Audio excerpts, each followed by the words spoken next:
The serpent was the shrewdest of all the wild animals the Lord God had made.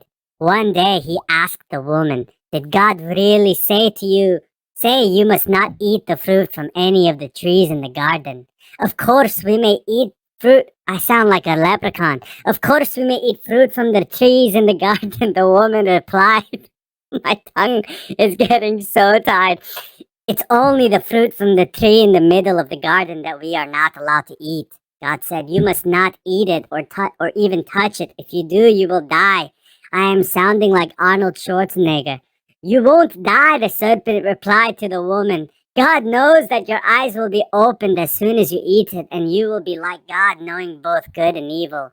The woman was convinced. She saw that the tree was beautiful and its fruit looked delicious, and she wanted the wisdom it would give her. So she took some of the fruit and ate it. Then she gave some to her husband who was with her, and he ate it too. At that moment, the eyes were opened and suddenly felt shame at their nakedness. So they sewed fig leaves together and covered themselves. When the cool evening breezes were blowing, the man and his wife heard the Lord God walking in the garden. So they hid from the Lord. So they hid from the Lord God among the trees. Then the Lord God called to the man, "Where are you?" He replied, "I heard you walking in the garden, so I hid. I was afraid because I was naked." "Who told you that you were naked?" the Lord God asked. "Have you eaten from the tree whose fruit I commanded you not to eat?" The man replied, "It is the woman you gave to me who gave me the fruit, and I ate it." Then the Lord God asked the woman, "What have you done?" "The serpent deceived me," she replied. "That's why I ate it." Then the Lord God said to the serpent, "Because you have done this, you are cursed more than all the animals, domestic and wild. You will crawl on your belly, groveling in the dust as long as you live. And I will cause hostility between you and the woman, and between your offspring and her offspring. He will strike your head, and you will strike his heel." Then he said to the woman, "I will sharpen the pain of your pregnancy, and in pain you will give birth. And you will desire to control your husband, and he will rule over you."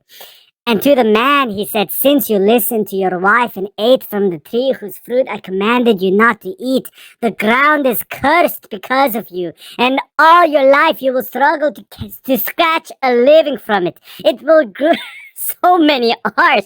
It will grow thorns and thistles for you, though you will eat of its grains. By the sweat of your brow you will have food to eat until you return to the ground from which you were made.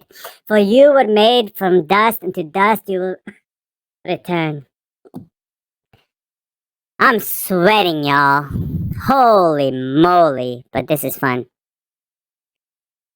Then the man Adam named his wife Eve because she would be the mother of all who live. And the Lord God made clothing from animal skins for Adam and his wife.